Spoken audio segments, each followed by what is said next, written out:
자, 시작하겠습니다.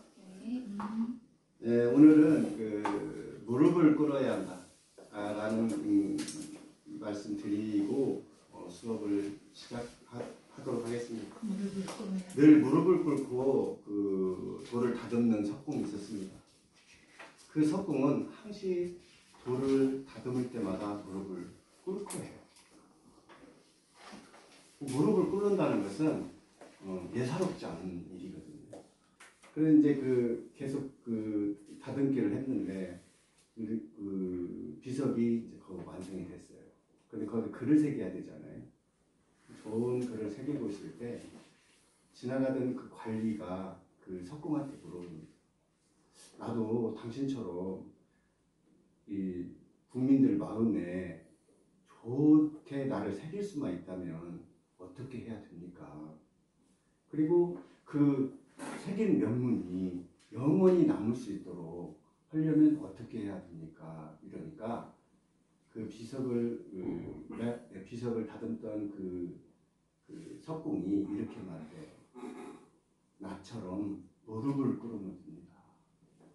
그러니까 이 석궁이 이제 얼마나 우문의 현답을 한 거죠.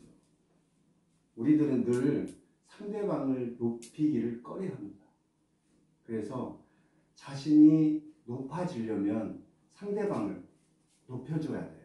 근데 저희가 살면서 상대방을 높이기는커녕 깔아뭉개려고 그런 걸 많이 하거든요.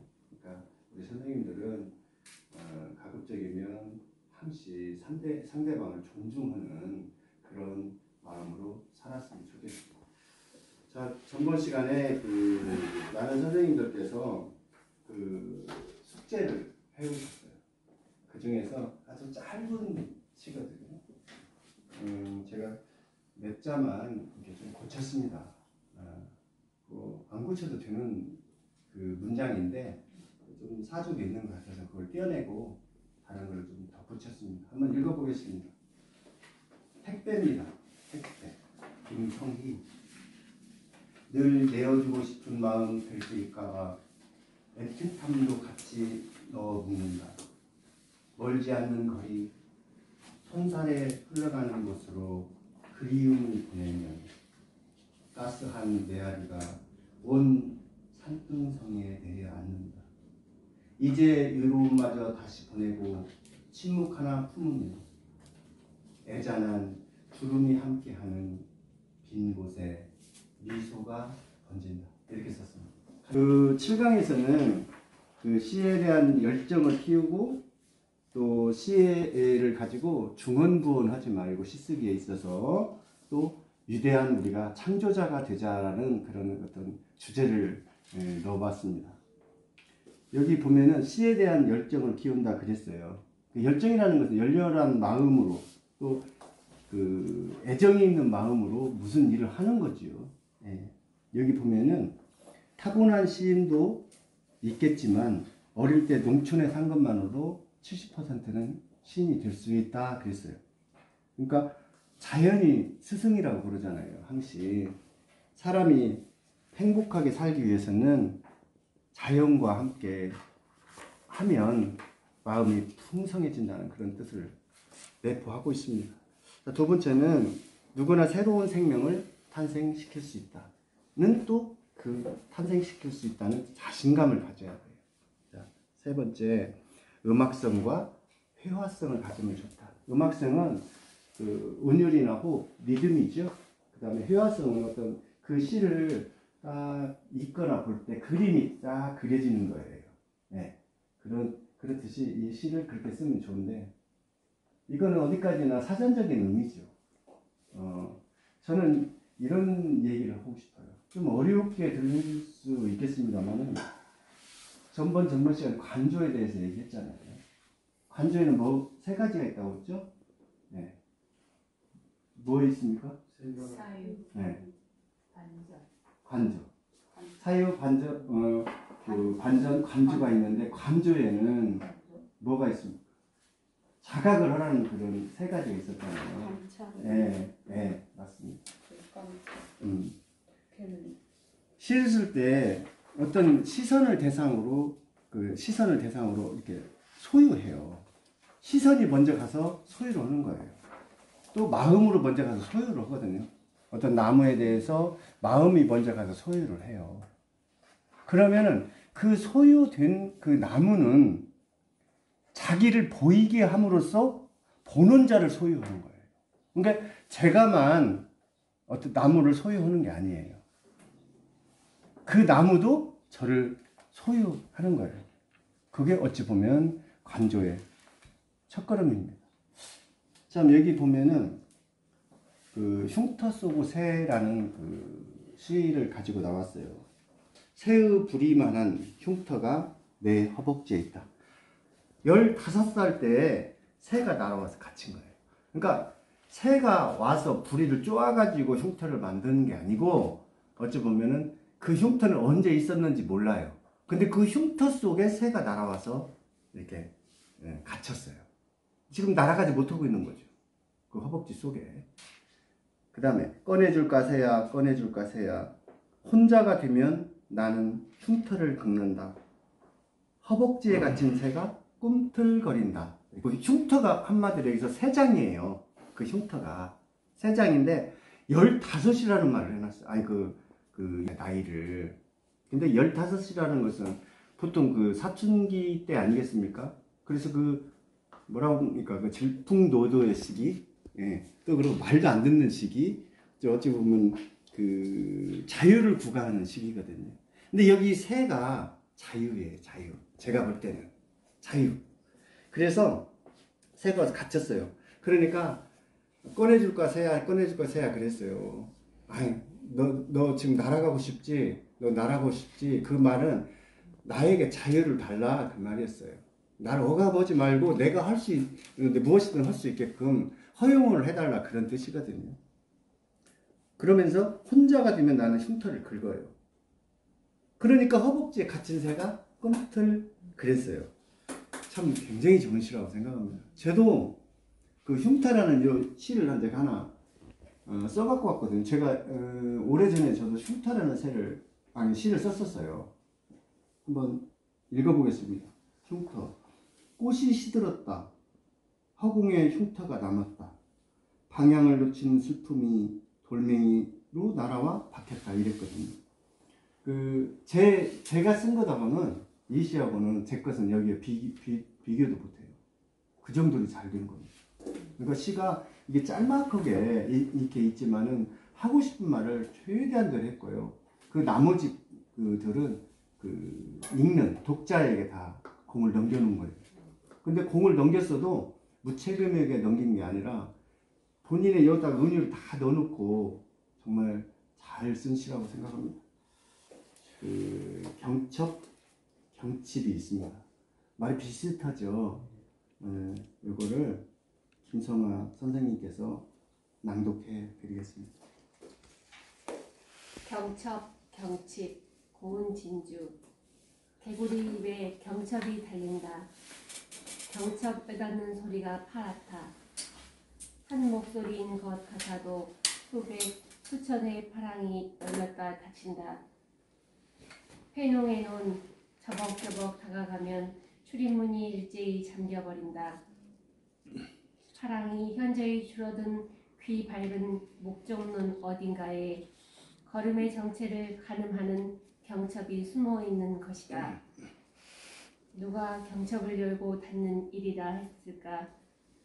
모로리가 미나리 아제비를 뒤집고 들어갔다 나오는 사이 반쯤 소화된 개구리 냄새가 찬 바람과 섞이는 그 사이 물이 풀리고 파랑이 깨어나는 일. 우거진 수생식물로 문호는 유쾌하다. 헤아릴 수 없이 많은 문이 삐걱거린다. 오래 닫혀있던 봄이 나오느라 꿈틀꿈틀 녹슨 문이 개구리 울음으로 벗겨지는 경칩이다. 변두리의 문까지 모두 열리는데 한나절이면 충분한데 경칩 이전과 이후의 소음은 몇 데시벨쯤 차이가 날까. 서로 짝지어 다니느라 광대뼈가 덜컹덜컹 경첩은 더욱 요란해진다. 암수가 한 몸으로 꽉 닫힌다. 개구리 우는 소리만 먹어도 살이 찌는 물뱀이 풀숲의 경칩을 밀고 나온다. 네. 제목이 경칩하고 경첩이니까 이게 뭐지? 예, 정말 잘 보지 않는 그런 거거든요. 결론부터 얘기하면은 다음 시간에 언제 기회가 되면 그 희연법이라고 상세하게 제가 설명을 해봅니다. 희연법이에요. 이게 서로 다른 그 언어를 가지고 그 소리는 유사하잖아요. 그러나 뜻이 전혀 다른 말로 요즘 많이 사용하는 수법이에요. 그러니까 언어의 유희를 통해 시성을 획득하는 창작 기법이다 이렇게 말할 수 있거든요. 예를 들면 비가 있죠. 내리는 비. 그 다음에 피, 흘리는 피가 있고요. 비와 피를 갖고 시를 쓸 수도 있고요. 집이 있잖아요. 촌에 가면 그 집다발. 이런 집과 그 집. 예. 그러니까 좀 어떤 때는 이게 잘못 쓰면 농담하는 걸로 알아들을 수가 있어요. 그러나 이거를 잘만 사용하면 시가 굉장히 확장되고 좋습니다. 자, 읽으면서 한번 보겠습니다. 개구리 입에 경첩이 달린다. 개구리 입에 이렇게 열고 닫으니까 경첩처럼 이렇게 되는 거예요. 입을 이렇게. 여기 안쪽에 경첩이 달렸겠죠? 이렇게 하니까요. 달렸어요. 경첩 여닫는 소리가 팔았다. 혹시 자습하신 분 왜 팔았는지 아시면 제가 선물 드리겠습니다. 색깔이 파란. 그렇죠.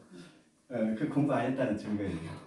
개구리가 뭐 파란 개구리 파란 거 빨간 것도 있고요. 제가 알기로는 개구리가 굉장히 그 색깔도 카멜레온은 아니지만 그 서식지에 따라서 많이 변하고 있는 걸로 알고 있는데 여기서 그 경첩 여닫는 소리가 파랗다 그랬잖아요. 이 경첩 제가 아까 힌트 줬잖아요. 창동으로 만든다고 대체적으로 녹을 안 설계. 근데 이 턴데기 녹이 쓰는 거거든요. 파랗잖아요. 그래서 파랗다 이렇게 하는 거예요. 왜 절묘하게 쓰는 거예요. 이 일반인 같으면 이렇게 쉽게 이렇게 쓸 수 없어요. 한 목소리인 것 같아도 수백 수천 후 파랑이 열렸다 닫힌다. 파랑이라는 것은 그 작은 물결과 큰 물결이에요. 패농의 논, 농사 안 짓는 논이죠. 묵정논이라고 하고 묵정밭이라고 그러잖아요. 밭은 묵정밭. 농사 안 짓는 논은 묵정논이에요. 패농의 논, 저벅저벅 다가서면 이게 물이 저벅저벅 있는 거죠. 이 정도 장화로 하면 장화 발목 정도만 잠길 정도로 게 저벅저벅 걸어가는 거예요. 저벅저벅 다가서면 출입문이 일제히 잠겨버리죠. 개구리 울을 때 예를 들면 그 촌에서도 이렇게 보면은 정말 그 밤에도 귀엽잖아요 이게. 그래갖고 이렇게 다가서면 안 울어요 이게. 위협을 느끼는 거죠. 낮에도 그렇습니다.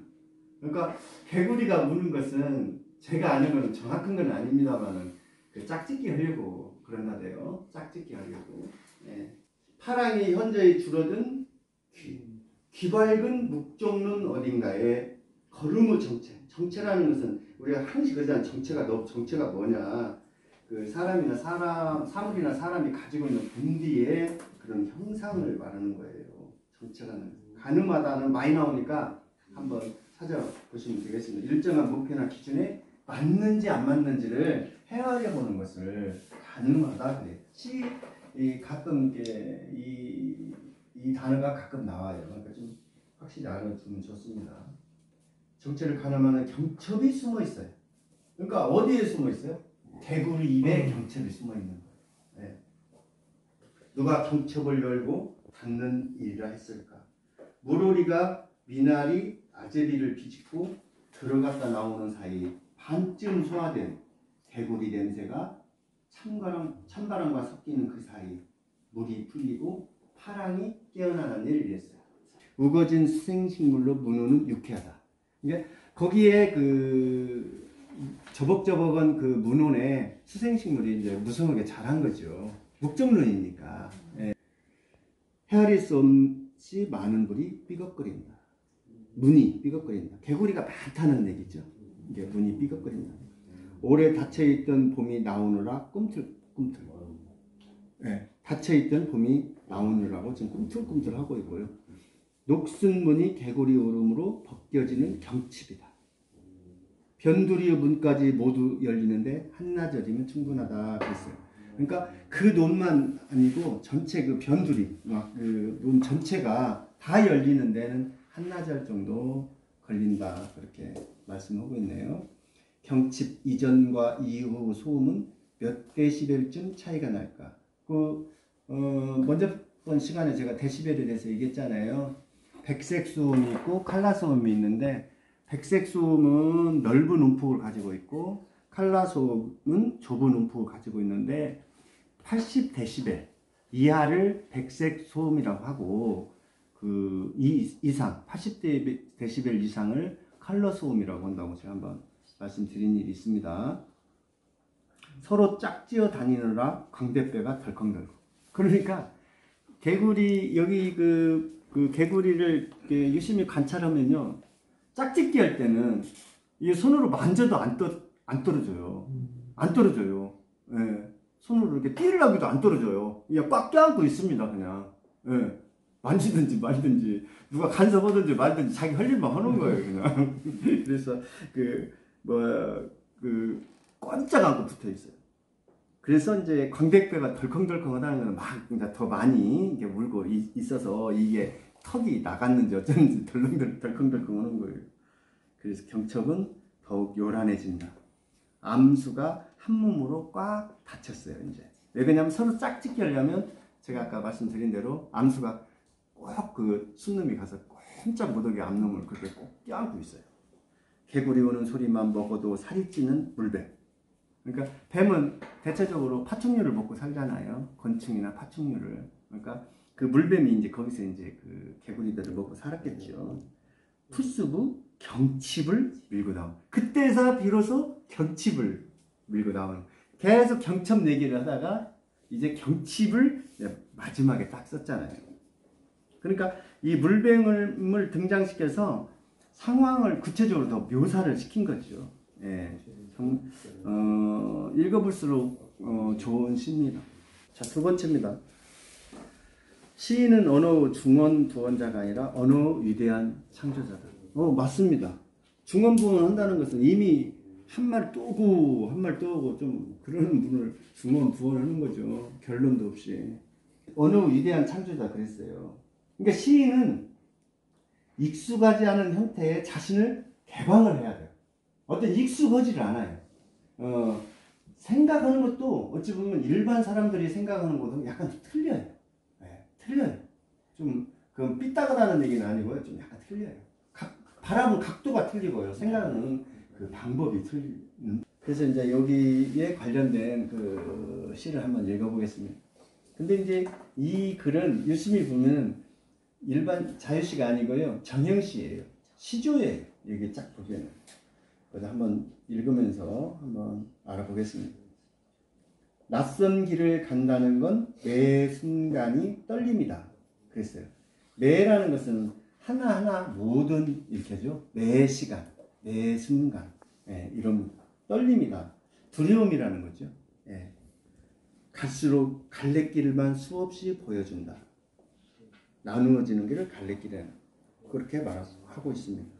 무수한 저 길 가운데 숨어있는 나의 길. 이게 한 수예요. 여기까지가. 1수, 2수, 3수로 되어 있거든요. 아무도 말하지 않는 길은 멀고 어둡다. 길 아닌 길 위에서 젖어가는 방랑자. 젖어가는 방랑자라는 것은 정말 우리가 그 일상생활 하면서 먹고 살기가 바쁘잖아요. 얼마나 땀방울 흘리면서 살고 있습니까? 예. 그거를 이제 방랑자, 먹고 살기 위해서 이리저리 헤매는 그런 어떤 모습을 좀 형상화 시킨 것 같습니다. 오늘 또 불빛 그림에 달려오는 저 달빛. 그림에는 사실은 그림자의 옛말이에요. 예, 요즘 그 잘 안 쓰는 말이죠. 어찌 보면은 꽃이겠지. 걸어간 길. 한번 넘기겠습니다. 아마도 꽃일 거야. 그려보고 떠올리며 희망 한 줌 지어본다. 흘려온 눈물만큼의 꽃은 피고 지겠지 그랬어요. 그러니까 시는 항시 그런 어떤 그 왜라는 의문을 가지고 있거든요. 그 왜라는 것은 비판적 그 사유와 분석을 요구하거든요. 왜라는 단어는. 근데 그 시는 인문학 분야와는 조금 달라요. 시는, 시쓰기는. 그러니까 왜 다르냐면 왜라는 질문보다 시가 더 심오하기 때문에 그러는 거예요. 이미 왜라고 얘기하기 이전에 시 자체는 왜라는 것보다 훨씬 심오해요. 물을 필요가 없다 이거예요. 네. 시는 그러니까 불확실성의 모호가 아닌 확실한 정신적 생명이기 때문에 그렇다 그렇게 말씀드리고 싶습니다. 금방 우리가 그 시조를 한 수 봤는데요. 이처럼 그 시를 읽으면 행복해지잖아요. 깡통이라는 시인데요. 우리 깡통이라는 시를 오늘 조성원 선생님께서 낭독해 드리겠습니다. 깡통 김유섭. 툭 차버리고 싶은 감정과 툭 차이는 감정 중 소리를 내는 것은 어느 쪽일까? 채워지기 전과 채웠다 비워낸 공간 가운데 어느 편이 더 시끄러울까? 통과 깡통의 차이, 깡통을 차다와 깡통 차다 사이. 만들어질 때 미리 담긴 소음인지 비워진 후의 울림인지 깡찬 소리가 난다. 몇 배 새끼를 빼어낸 뒤 백가죽 축 늘어진 늙은 돼지를 이르기도 하는 속된 말. 깡통이 뭐길래 깡통을 보면 차고 싶어지나. 그 속에서 뭐가 튀어나와 참새들을 화들짝 놀라게 하나. 깡통을 깡통으로만 아는 순 깡통들. 납작하게 눌러 밟아버리면 차라리 나을 건데 툭툭 누군가 자꾸 나를 걷어차기만 한다. 네, 수고하셨습니다. 이 깡통도 참 좋은 시예요. 이제 앞에서는 희연법을 봤잖아요. 경칩과 경첩. 여기는 억구를 대비해서 이제 그 말을 만들어가는 거예요. 시를 짓고 있어요. 그러니까 이거는 아까는 단어와 단어 사이잖아요. 이건 억구와 억구로 이 시를 만드는 거예요. 한 단계 훨씬 업그레이드 됐죠. 그렇다 해서 경칩과 그 경첩이 이 깡통보다 못하다는 건 아닙니다. 절대로. 읽으면서 한번 감상해 보게요. 툭 차버리고 싶은 감정과 딱 슬러시를 그으세요. 툭 차이는 감정. 그러니까 차버리고 싶은 감정과 차이는 감정이에요. 이게 차다와 차이다. 차이죠. 그 감정 중 소리를 내는 것은 어느 쪽? 찰 때가 소리가 클까요? 차임을 당했을 때 소리가 클까요? 어떻게 보면 차였을 때가죠. 예. 참 멋지게 써놨어요. 또 채워지기 전과 채워졌다 비워낸 공간 가운데 어느 편이 더 시끄러울까? 그랬어요. 그러니까 채워지기 전도 있고요. 또 채웠다 비워낸 공간이에요. 지금 똑같은 말인데 이렇게 교묘하게 써놨어요. 재밌죠? 이 시가 이렇게 재밌어요. 통과 깡통의 차이. 깡통을 차다와 깡통 차다 사이. 그러니까 깡통을 차고 그냥 깡통 차는 거 사이. 사이. 아무 별 다른 뜻은 없죠. 제가 국문학자도 아닌데 이걸 가지고 어떻게 할 수 없어요. 을자 하나 안 들어갔다고 제가 뭐라고 뺐다고 제가 뭐라고 할 수는 없습니다. 만들어질 때 미리 담긴 소음이 아주 중요해요. 만들어질 때 미리 담긴 소음인지 비워진 후 울림인지 깡찬 소리가 난다. 그러니까 미리 담긴 그 깡통 속에요. 그 내용물을 담을 때 소음이 같이 소리가 담긴 거예요. 절묘하잖아요. 그리고 비워진 후에 울림이죠. 몇 배 새끼를 빼낸 뒤 백가죽 축 늘어진 늙은 돼지를 이루기도 하는 속된 말. 그러니까 돼지를 몇 배라는 거 있잖아요. 한 배, 두 배 그러잖아요. 세 배 이렇게 새끼를 낸다고 하잖아요. 배라는 거는 그 배태입니다. 배태. 예를 들면 하여튼 새끼를 해서 했었죠. 그러니까 그렇게 말하는가 봐요. 저도 이제 깡통을 그렇게 한다는 건 이걸 보고 알았습니다. 깡통이 뭐길래 깡통을 보면 차고 싶어져요. 깡통 보면 진짜 차고 싶어져요, 남자들은. 그래서 저도 다 안 차본 사람 없을 거예요. 하다못해 돌멩이도 차고 다니잖아요. 괜히 차는 거예요, 그냥. 이상하게 그냥 차고 싶어져요, 그냥. 그런 것들이 놓여 있으면. 그러니까 보도블록 같은데 이렇게 깡통 같은 거 놓여 있으면요, 그걸 하도 찼어서 다 차도로 나오고 다 그러잖아요. 바람으로 나오는 게 아니라 그 젊은 애들이 톡톡 차고 다니면서 그래요. 그런 경우 있어요. 그 속에 뭐가 튀어나와 참새들을 화들짝 놀래게 하는. 왜 여기 참새가 나왔을까요? 여기서? 갑자기 왜 참새가 나왔을까요?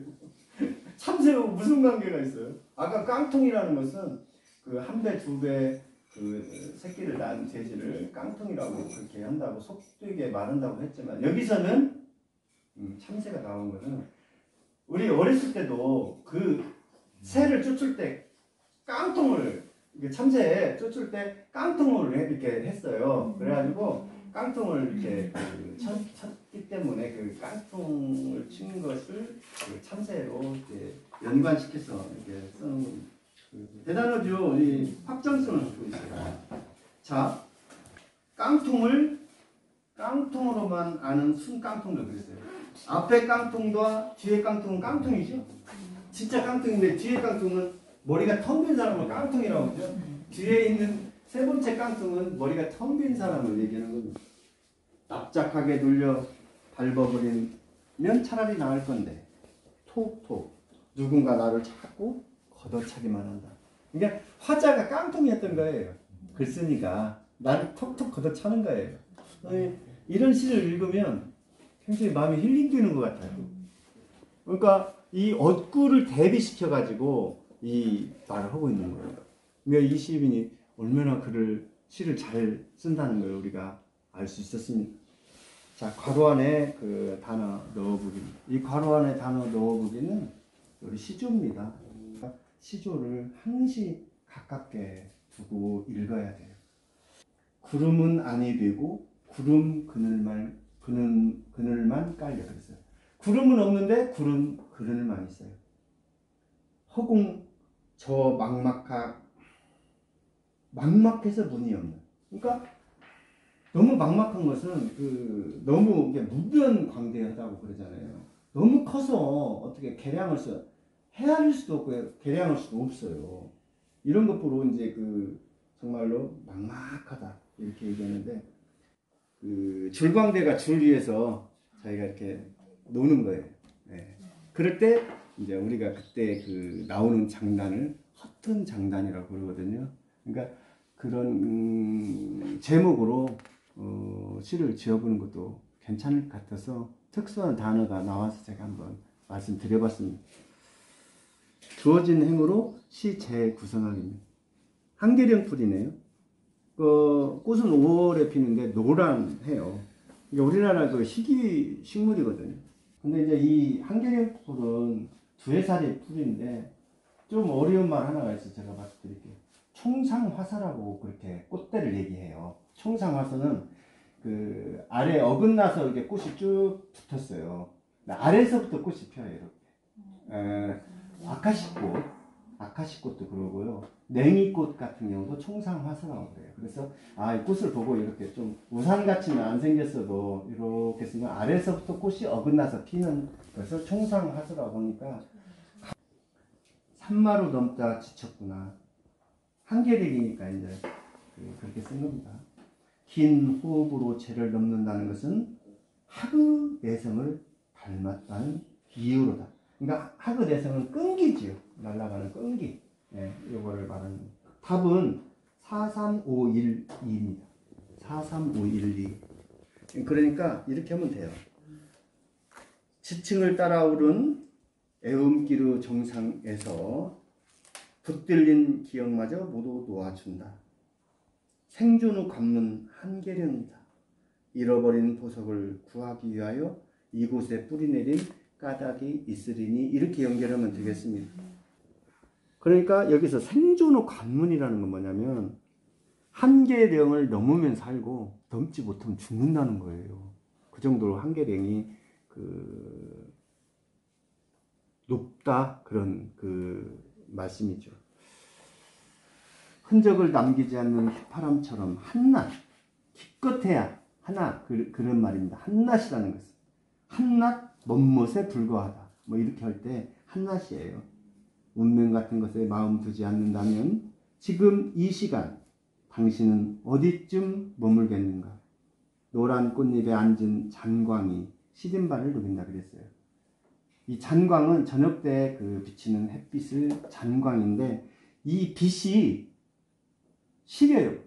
빛이 거꾸로 돼 있죠. 그러니까 노란 꽃잎에 그 잔광이 앉아서 시든발을 녹이는 거예요. 첨삭하기입니다. 돋는 응달이네요. 이게 응달이라는 건 뭐냐면 그 어떤 장소예요. 응달진 곳을 말하는 거예요. 그늘진 곳을 응달이라고. 그늘을 응달이라고 하는 것이 아니고요. 그늘은 또 그늘대로의 그런 어떤 그 역할이 있고요. 응달은 그늘진 곳 장소를 얘기하는 거예요. 근데 돋는 응달 그랬거든요. 그러니까 응달이 조금씩 이렇게 그 덧입어서 이렇게 자라나고 있는 모양이에요. 예, 돋는 응달. 좀 제목이 좀 특이해요. 그래서 한번 이거를 첨삭 한번 해보겠습니다. 뒷산 오솔길, 후미진 곳에서 자라는 호공을 본다. 그러니까 곳에서라고 하지 말고 곳에, 예, 후미진 곳에 자라는 호공을 본다. 그리움의 덩굴손 마디를 뽑아 비스 어깨를 기어오르며 웃자라던 시절 이랬어요. 그리움의 덩굴손 마디를 뽑으면 굉장히 어려워요. 이게. 말 자체가. 그러니까 그리움의 덩굴손을 뻗어 이렇게 하면 좋습니다. 옆에서 시작된 그늘의 빈틈을 덜마른 눈썹으로 들었다 놓는다. 뭐 크게 문제될 것은 없네요. 예. 흐린 곳에 머무른 오래된 귓수구 원어점. 이거 문제예요. 이런 것이 이게 관념이거든요. 완전 이걸 해석을 어떻게 할 수 있겠어요? 알아들을 수도 없죠. 흐린 곳에 머무른 오래된 귓수구 원어처럼 이렇거든요. 어렴풋이는 알겠지만은 확실히 그 도는 응달 쪽에 있는 말은 아니에요. 그러니까 이렇게 하면 좋겠습니다. 익숙한 말이 맴도는 귓수구 오래된 말처럼 이런 식으로 하면 좋고요. 또 이런 어구를 선생님들께서 자꾸 해봐야 돼요. 네. 흐릿할 수도 있겠다 싶어 자꾸 뒤돌아보게 한다. 잠자리는 한짐 응달을 지고, 응달은 그 응달 그 그늘진 그 장소예요. 그거를 잠자리 한 마리가 그 장소를 등에 업고 지금 쭉 나가는 거예요. 그냥 여기. 예. 세상을 향해 빙빙 돌아 나가요. 그런데 나는 바깥에서 안으로 자꾸 멀어져 나가는 거죠. 잠자리는 응달을 자기 등에 업고 자꾸 나가는 거예요. 양지 쪽으로. 그런데 나는 오히려 응달 쪽으로 들어가고 있다. 바깥에서. 그렇게 얘기가 되는 겁니다. 자, 첨삭하기 두 번째입니다. 물방울이에요. 물방울. 뼈가 보여 그랬어요. 뼈가 보인다는 건 좀 그잖아요. 뼛속까지 보여 그렇게 얘기를 하는 게 훨씬 좋죠. 어감상도. 아무리 아침을 내 무릎으로 숨기려 해도, 아무리는 빼는 게 좋겠습니다. 내 아침을 내 무릎으로 숨기려 해도 곡선과 곡선이 겹친 웃다가만 웃음의 테두리까지 보여. 뭐 괜찮은 어구 같아요. 웃다만 웃음의 테두리. 그러니까 웃다만 어떤 웃음의 테두리까지도 다 보이는 거예요. 그런데 왜 그러냐면 물방울은 투명하다고 생각하면 저쪽 편도 다 보이잖아요. 그래서 이런 어구가 나오는 거죠. 예. 서로를 결속하는 것. 서로에 다가가서 서로에게 뭉쳐지는 것은 한쪽이 폭이 되는 거잖아요. 아니면 양쪽이 다 폭이 되거나. 예. 그 물방울과 물방울이 서로 이렇게 딱 결합하면 서로를 포기하는 거예요. 예. 그래야 물방울이 또 더 큰 물방울이 되는 겁니다. 사실 그건 흩어질 물줄기들이나 하는 짓들이지. 여기서 위에서 계속 물방울 했는데 여기서 또 물줄기라고 하면은 재미가 없어요. 여기서는 사람으로 돌아와서 사실 그건 사사로운 패거리들이나 하는 직들이지. 이렇게 하면 패거리들, 사사로운 패거리들이나 하는 책들이지 내부 속으로 생각을 밀어넣으면 스스로 어두워지듯이 한 생의 울음은 투명한 그림자의 음계 사이에서 와르르 쏟아져 내리거든. 문제 없습니다. 각기 다른 기울기로 풀잎이 휘어지는 걸 봐. 그쵸? 아침 이슬을 내렸을 때 이렇게 보면요. 풀잎이 각기 다른 기울기로 다 그 앉아 있어요. 이슬이. 예. 그 끝털에 또르륵 가 거기서 뭉쳐 있잖아요. 예. 그 말입니다. 고요가 벼락을 맞듯 곤두박질 치는 저 수적. 쾅쾅 그랬어요. 수적은 한자어니까 물방울이라고 고치는 것이 훨씬 좋습니다. 제가 그 선생님께 이런 말씀 드릴게요. 여기 그림자가 나와서 예를 들면 집에 그 손녀라든지 또 조카들이 이제 한 4살 정도 우리 저 원장님 뭐 유치원 원장님 계시니까 그렇습니다만 한 4살 먹은 유치원생이 원장님 그 그림자가 뭐예요? 이렇게 했어요. 그러면 사전적 의미로 제가 적어본 거 있어요. 물체가 빛을 발에 쏘아가지고 나타난 현상 뭐 이런 식으로 하면 4살짜리가 알아듣겠습니까? 그러면 시적으로 이걸 한번 표현해 볼게요. 그림자를. 그림자는 내가 좋은가 봐. 네가 한번 여기 춤춰봐. 그러면 그림자도 내가 좋아서 춤을 출 거야. 그게 그림자야. 이렇게 하면 시적으로 표현하는 거예요. 똑같은 그림자를 표현하는데 네가 앞으로 글 쓸 때 딱딱하게 쓰면 안 된다는 거예요. 부분 감상은 항시 그 제목과 부분적으로 쓴 거라 그 내용이 상이할 수도 있어요.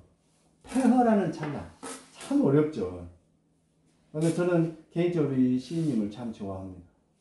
근데 이 폐허라는 찰나도 상당히 어렵잖아요. 폐허라는 것은 황폐하고 찬란하다는 것은 눈부시고 화려한 거거든요. 그러니까 이거는 두 개의 말이 서로 다른 것을 딱 넣어놓고 증폭시키는 거죠. 당신은 그 꽃진 자리를 폐허라고 했고, 그러니까 꽃진 자리를 당신은 폐허라고 했고 화자는 멍이라고 했대요. 여기까지는 문제 없어요. 아주 쉽죠? 당신은 꽃진 자리를 폐허라고 했고 나는 멍이라고 했어요. 그런데 꽃의 정점으로 죽음을 찍는 일종의 꽃나무 인간들이 있거든요. 이건 어느 정도 공부를 하지 않으면 알 수 없는 구절이에요. 도저히. 예. 근데 이게 꽃의 정점이라는 것이 정점을 알아야 돼요. 어떤 높은 곳이 아니에요. 이 정점은 뭐냐면요. 정점 수정이라고 하는 말이 있어요. 정점 수정. 이건 적어놓으셔도 돼요. 정점 수정은 뭐냐면 꽃가루관이 암수를 지나서 배낭에 이르러 수정이 되는 그거를 정점 수정이라고 해요. 네, 그 말이 있어요. 그 정점을 여기로 가져온 거예요.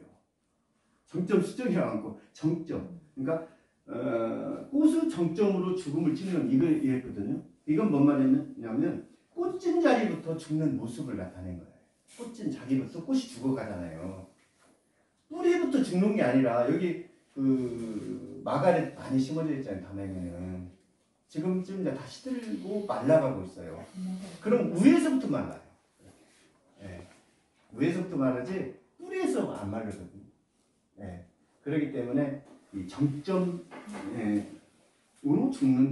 죽음을 찍는다 이랬어요. 상당히 어려운 말이에요. 이건 좀 공부가 필요해요. 흰 수익자락 고요한 움직임이 시야를 흘러간다. 그러니까 죽음이죠. 수익자락이니까요. 고요하게. 그래가지고 이렇게 흘러간다 그랬어요. 지상의 어떤 종족은 산몸으로 저의 장례를 칩니다. 이게 뭔 말이냐면 지상의 어떤 종족 꽃이 꽃나무잖아요.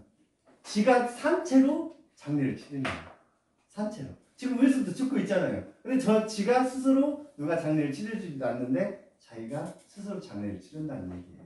아시겠죠? 꽃이 그렇다는 말입니다. 자, 여기도 좀 중요한 거 있어요. 페타이어네요. 페타이어. 지금 저 동그라미는 자신의 일생이 얼마나 속도에 짓눌려 왔는지 기억하고 있을까? 그러니까 지금 속도에 지금 짓눌렸잖아요. 페타이어니까. 완전히 패기차선 될 때까지 속도에 짓눌린 거예요. 튕겨나가고 싶다는 생각을 한 번쯤은 했으리라. 예약된 모든 속도를 다 빠져나갔다. 이 말은 수명, 인생을 다 마쳤다 그거지요. 예. 속도는 함중의 모래처럼 눈부신 한계였을 뿐 얼마나 어지러웠을까. 속도에서 벗어나기 위해 속도에 매달린 세월이 있어요. 우와. 근데 여기는 굉장히 이 속도에서 벗어나기 위해서 속도에 매달렸던 거예요. 그러면 속도와 속력의 차이를 혹시 아시는 거예요? 속도는 뭐냐면은 그 힘을 내고 어떤 방향을까지 같이 가는 거예요. 속도. 힘을 내서 어떤 방향으로 가는 거예요. 예비된 방향으로.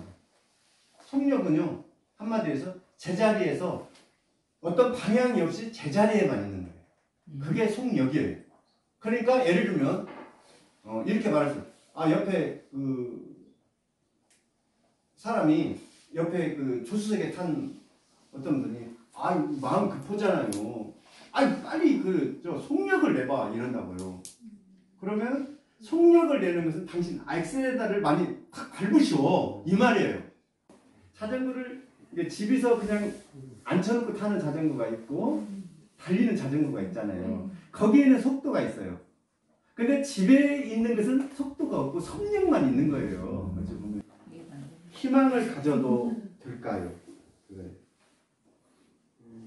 가난해서 그는 자주 담배를 피웠다. 도넛집 빵처럼 뻥 뚫린 집으로 아이들은 함부로 들었다. 저도 옛날에 담배 폈어요. 그 청년 시절 얼마 전까지 폈었는데 이제 지금 물론 담배를 끊었어요. 그래서 제가 다른 분들이 담배를 어떻게 끊느냐고 그래서 그냥 딱 끊었다고 그랬어요. 그랬더니 보건소에서 저보러 와서 얘기 좀 해달래요. 금연교실에서. 그래서 할 얘기가 없는데 그래서 기어이 해달라고 그래서 가서 그랬어요. 담배 한 11명 이렇게 했는데 어떻게 끊느냐고 사례 발표를 해달래요. 딱 끊었습니다 그랬어요. 그러고는 아 그래도 어떻게 딱 끝나는 거예요. 그냥 딱 끊었습니다 그랬더니 뭐 어떤 분은 이렇게 말하는데 뭐 하루에 한 대씩을 줄였습니다. 뭐 어떤 분은 뭐 했습니다. 근데 이게 딱 끊어야지 이게 안 피다 또 며칠 안 피다 피면요 그 양보다 더 많이 핀대요. 그러니까 담배는 그냥 딱 끊는 어떤 때는 담배를 태웠다고 그래요. 그러니까 담배를 그 피우는 것은 적극적인 행위예요. 내가 담배가 피워야 돼요. 그러니까 적극적으로 피우는 거예요. 니코틴을 몸에서 부르는 거죠. 습관적으로. 근데 담배를 태운다고 그랬잖아요. 옛날 담배 그 태운다고 할 때는 이 곰방대 같은 데다 이렇게 그 담배를 넣어가지고 멋으로 피우는 거예요. 낭만적인. 그러니까 담배를 태운다고 할 때는 낭만적인 것이 좀 더 많이 들어가 있어요. 그래가지고 이렇게 하는데 제가 그 젊은 시절에 담배를 피울 때 그 젊은 사람들 꼭 도나스를 만들어요. 도나스를 만들면 딱 그 하거든요. 그 누가 잘 만드나 그런 것도 했습니다. 근데 이제 여기서 가난해서 그런 자주 담배 피웠는데 그 아이들이 그냥 그걸로 이렇게 왔다 갔다 했다. 근데 뭐 그 왔다 갔다 할 정도는 아니에요, 사실은. 그러니까 이제 좀 그 희망을 가져도 될까요? 이렇게 했는데요. 희망을 가져도 될까요?라는 그 제가 그 멕시코 그 전설 하나를 얘기해 줄게요. 담배라는 전설인데요. 멕시코에 어떤 그 남자들이 좀 싫어하는 그 여자분이 계셨는가 봐요. 좀 못생겼다 보면 좀 혼나니까 좀 남자들이 좀 다들 이렇게 싫어했는가 봐요. 어떤 여자 한 분을. 그 여자가 자살을 하려고 하다가 내가 소원이 있습니다. 이제 말씀을 했을 거 아니에요. 내가 진짜 소원이 있어요. 그러니까 아니 뭐냐 이렇게 물어보니까 나는 세상의 남자들과 다 키스를 하고 싶다 이렇게 얘기한 거예요. 그래서 담배가 태어났답니다. 자 오늘은 그 정말 좋은 시만 봤어요. 그냥 우리가 공부 충분히 할 수 있고요. 그 시에 대한 열정을 어떻게 하느냐, 또 그 우리는 위대한 창조자가 되자 이렇게 해서 오늘 공부를 해봤습니다. 댁에 들어가셔서 이 시를 몇 번씩 읽어보시고 또 감상하시고 본인은 그 느낌으로 느낌이나 감성으로 만들어냈으면 좋겠습니다. 오늘은 여기까지 하겠습니다. 감사합니다. 감사합니다.